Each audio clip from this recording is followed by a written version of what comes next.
I went to the internet and saw these comments about don't try to connect all the dots. Your first read of this, you shouldn't even try to understand it. Well, that's kind of bullshit. All right, so finally finished Infinite Jest. Got a lot of thoughts on it, so I thought I would just share them with everyone here. Yeah, definitely a love-hate relationship. This book started out pretty smooth sailing. I felt like I was getting a lot out of it, and then all of a sudden, roadblocks. I thought it was boring and just really couldn't understand like what is the hype, what are we doing here, like what does the story even mean. I mean, yeah, there was going to be some deeper meanings, some dots that needed to be connected on a deeper level. However, I went to the internet and saw these comments about don't try to connect all the dots. Your first read of this, you shouldn't even try to understand it. Well, that's kind of bullshit. Um, I'm glad I didn't take that approach because that would have been a waste of time. Why would I read something if I was being told or thought that I shouldn't get anything out of it, or at least the first read of that? If that was the case, I would probably just not finish this book. But I found some information, found some videos on YouTube. I have linked those before. I'll link them again. Some channels that really give a just a great understanding of this and how to set your mind into looking at different or looking through different lenses when reading this. And I'm so glad that I did because it got me through it. It got me through the boring parts, kind of in the middle. And then all of a sudden, bam, I'm in. I'm hooked. I'm in love with this book. However, it was a little bit short lived. Started to get those old feelings again about did I make the right decision in finishing this? But once again, the roller coaster ride of Infinite Jest, I found that the ending was the best part. Maybe like the last 200, 250 pages ish. That was an unexpected turn with a little bit of the supernatural coming in, which I really liked. I felt like it was allowing everything to connect. And so I thought I would talk about them a little bit in this video. We've got a lot to go through, although I don't want to find myself just rambling on about this. I don't want to give a lot of spoilers in this. I think it's hard to give spoilers unless you just went by play of this book. But I'm going to try to avoid that, but still get my inner thoughts out because I just finished this. And I always think kind of like the best time to talk about it, maybe not journal about it, but to talk about it is right afterwards. And so I do have a couple of notes because I just didn't want to forget them, or just some sort of a structure through this whole thing because my brain's just been going through a lot of chaos with this. Also, getting my parents moved to be closer to me. I had to move at least half the state over. So that's been chaotic as well. It's all kind of just been playing in my mind, but here we go. Let's try to get this together. So the main theme throughout the book is entertainment, right? I think that's kind of the main thing. At first, I was feeling a little bit more like it was the mental health issues. However, it all stems from this desire of entertainment. And when I say entertainment, it's not just surface entertainment, right? It's not just us being entertained by sports, by books, by the arts, movies, all that stuff. Everything in this world is a part of entertainment when you think about it. And that's what this book is all about. The entertainment and communication go together because throughout this book, the entertainment theme of this is sort of the puppet master. It's the one that's controlling the family dynamics, the self-control, the lack of self-control, the loneliness, the addiction. It's all centered around or stemmed from this whole idea of entertainment and the communication within entertainment. We've got student athletes basically self-destructing to be the best tennis player that they can so that they can go on to the show to be professional tennis players. And I mean, when you hear about a story of one of the players holding a gun to his head and saying that if he loses, he's going to kill himself, it's going to create not the best environment and scare the opponent into not winning. Entertainment was such a surface level theme for me when first starting the book, but it really goes much deeper than that, and a lot of webs connecting this overall theme of entertainment, because everything is some form of entertainment, right? Whether it's making these videos, you're watching some entertainment right now, whether it's that entertaining or not, it's engaging, it's communication between us, the person talking about it, the viewers. We can have a communication in the description. Everything, our phones, what we watch on the TV, even going outside, if walking, if you're even disconnected from technology, the form of entertainment, the pleasures, or for whatever the main purpose is, you're getting something out of it. So everything on some level is an entertainment for us. Sometimes it is at someone else's cost. So like athletes, they dedicate their bodies to being in a certain shape, or the distance that they've created themselves from personal relationships, or just what they give up to be in a spotlight. Whatever the case may be, sometimes it is at others' expense. Sometimes addictions are formed out of that necessity. I mean, are you the player or are you the drug? Is it the player or is it the drug? When we engage in that entertainment, are the players our drug? Gets a little bit tricky there. I know. The game can control us, but it's hard to control the game, aka life. It creates an intensity, a desperation to be good. And when that dedication becomes harmful, it can become really self-destructive. But we do it because we have a role to play, even if it's bad for us, physically, mentally, emotionally, sometimes fatally, just like the film Infinite Jest in this book. People watch it, becomes fatal. You can't take your eyes off of it. It pulls you in like an instant addiction, just like some drugs do.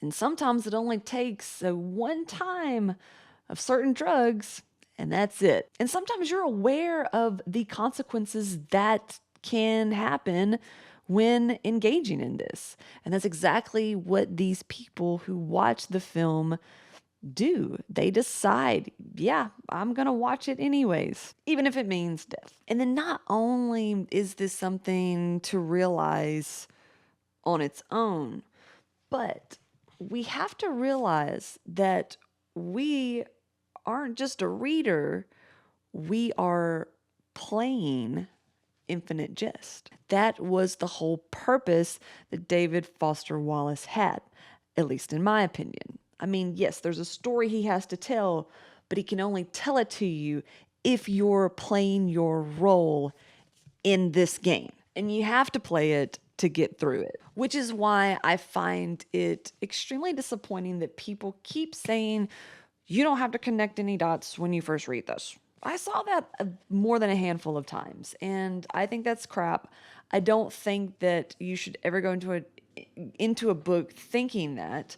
I mean, sure, you want to be entertained by something. I read a lot of books that's just entertaining. I love the story. There's not much to connect or whatever, but in this case, it is best to do that because it's a game. This isn't just a book. This isn't just a story. This isn't just a bunch of symbolisms and themes and all that stuff. Like, there's a message behind that, and you've really got to pay attention. At least a little bit, right? And maybe, as you go back, there's been some talk about that's kind of how you have to read it. You'll read something and then you've got to go into the notes back here, and then you go back, and then something else makes you go back even further to connect those dots. And what is that like? What is the back and forth like? It's like a tennis match. This book isn't just a book. You have to play the game and you have to play your part. And you have to keep playing the game because what is the whole point in playing entertainment? You have to keep winning. Winning is to be successful, even if it causes great harm. I know that a lot of times this book gave me a headache, but I always went back for more because I was probably addicted to it at that point, or at least addicted to the outcome. I wanted to win. I wanted to conquer. And that's what David Foster Wallace was manipulating us to do. The entertainment had control. He created the entertainment. Now, like I said at the beginning of this video, the thing that really got me through this was the supernatural element to it. James Incandenza, the creator of Infinite Jest and all of the entertainment cartridges, revealed to Don Gately when he was recovering at the hospital that he was having problems communicating with his son Hal, and it was kind of the same thing that happened between him and his father, and he wanted to prevent that. But James was kind of an alcoholic and he was kind of all about himself. But the last 3 months of his life, he got sober and wanted to make a film that would basically reach out to his son and communicate to him, make him see something so compelling that it would help them in their communication breakdown. And in a way, apologize for how his mother, Avril, is to them and their other children, which we get a lot of mother symbolisms in that I'll touch on just a little bit. But the whole idea of creating something entertaining, this entertainment, is how you can get somebody to want to engage and want to communicate. I mean, that's what we're doing here. And so he's telling Don Gately all of these things as a spirit, as a ghost, I guess. And we think, well, why Don Gately? Well, as we know, Don Gately is kind of infatuated with Joelle, and Joelle was also the subject of Infinite Jest, James's film, and he was a little bit infatuated with her as well. So we have that connection going. And in these visions or in these dreams, Don is seeing Joelle. He's looking up at her and a feeling of this mother looking at their child, and it is exactly how it is described in the film Infinite Jest, that the film is looking up. But this wasn't the only supernatural element to this story, and it was also not the only spirit of James Incandenza. We also figure out that the darkness in Stice, the tennis player at the academy, one of Hal's friends, is also possessed by a spirit, and we believe that to be James as well. It's almost like James has possessed Orthos Stice because he plays Hal, and it's a way for Hal's father to play against him, which is also a form of communication because the entertainment is a communication. We also find out that James is dosing, or James' spirit is dosing Hal's toothbrush with DMZ. And this is a drug that Hal is, I guess, unaware that he's becoming addicted to, or because the DMZ is a way to counteract the mold that Hal ingested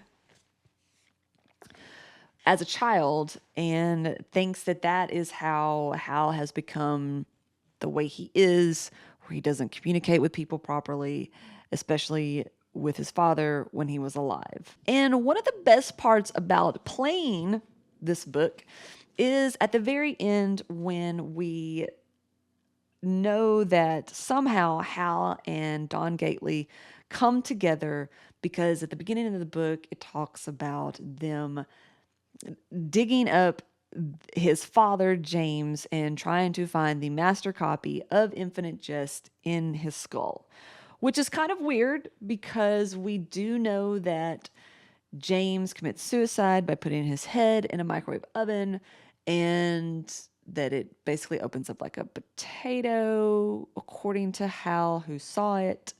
So I'm not really sure about that one, unless it was some way to get the cartridge into his head, because I actually can't remember if we're ever told or given a description of what these cartridges are. For some reason, I just want to think of them as being like maybe a smaller version of a VHS, but that may not be true. So I don't know actually how small these cartridges are. So that could be a theory. However, at the end of the story, or at least at the beginning when he says we're too late, um, maybe that's to refer that somebody else got there first or got the cartridge out of the brain of James Incandenza, and the world has kind of gone to crap because they weren't able to stop it or make some sort of anti-video or antidote video that would stop the madness of people watching it and all the effects that happen after that. But somehow, maybe the wrong people got it, because a lot of people think that Oren may have had it. And I don't want to give any spoilers about Oren, but it may have been in his possession, and then he may have lost it to some terrorist, and that the world is just going to go downhill from there. And then the cool part about this book, the part that we can play till the end of time or to infinity, is the gap between the ending and the beginning, or the beginning and the ending. Because the way that it ends, we know we can pinpoint certain things that happen within the gap between the ending and the beginning, because the beginning was actually the most future part of the book. And it is just on a loop from there. You can read this book over and over and over again and find out more things, uncover more things, because it is a game. And what I like to think is that the whole cartridge in the brain is only true because it is now in our brains.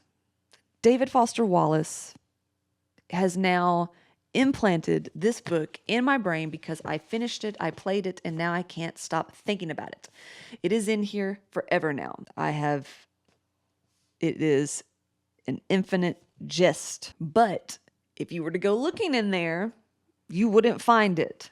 And so I kind of think that that's like the whole idea of this entire book or game. So, what an incredible book. How interactive this can be. Things that I'm going to take with myself after reading this book. Obviously, I think that it has changed how I read things now, and not just be so surface level on them. I don't think that I really was to begin with, but probably even more so now.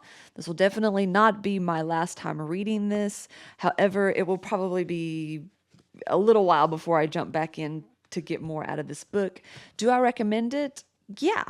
But, it's not for everybody. I wouldn't recommend this to my mom. I wouldn't recommend this to most of my friends.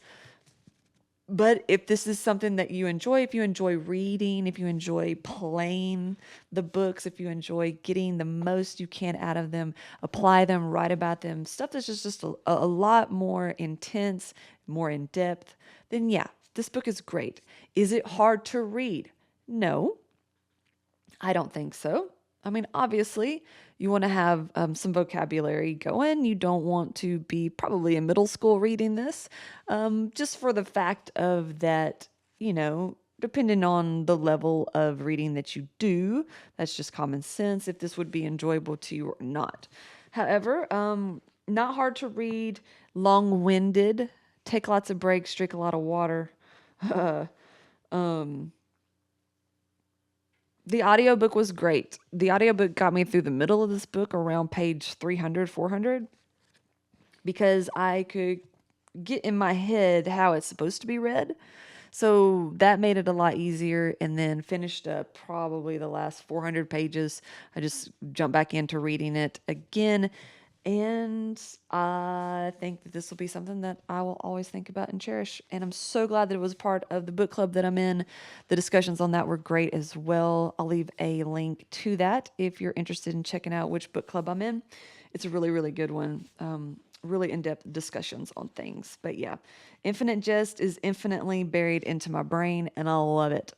All right, y'all. Thanks so much for joining me here and listening to my final thoughts on this book and my journey of all of it. If you want, you can go back and check out the other two parts that I've made that was kind of just, documenting my journey through this book. And yeah, we'll do a lot more stuff here in books. The next one that I'm reading, or the next one for our book club, is going to be Song of Solomon. So I'm going to be reading that. And then also just picked up, I'll just get them both. So this is what we're going to be reading in the book club. I'm super excited about this. I don't know anything about it. I have heard it has been called Southern Gothic. As a Southerner, I don't really know what that term means. I don't know if that shows me as being ignorant, but Southern Gothic, I don't know. Excited to see what that's about. I've heard a lot of good things about this. Toni Morrison, just I'm not in that realm yet, but I cannot wait because from all that I've heard, I'm going to be a fan of hers.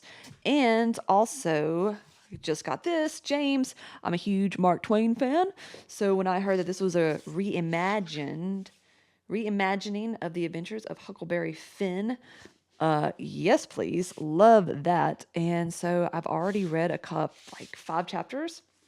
It reads really fast because it's just a super cool story, and I haven't heard one bad thing about this. Maybe one. Maybe somebody was just a little snarky about it, but super excited. Can't wait to talk about it because yeah. And I just love the coloring of this. I just think that's really cool. Yeah. I love book covers when they're good. But all right, y'all, thanks so much. If you've stuck around this far, thanks. If you have, maybe give me a subscribe. That might be nice. And also, if you like this video, then hit the thumbs up. Okay, thanks so much for checking out this video, and I'll see you all in the next one. Happy reading!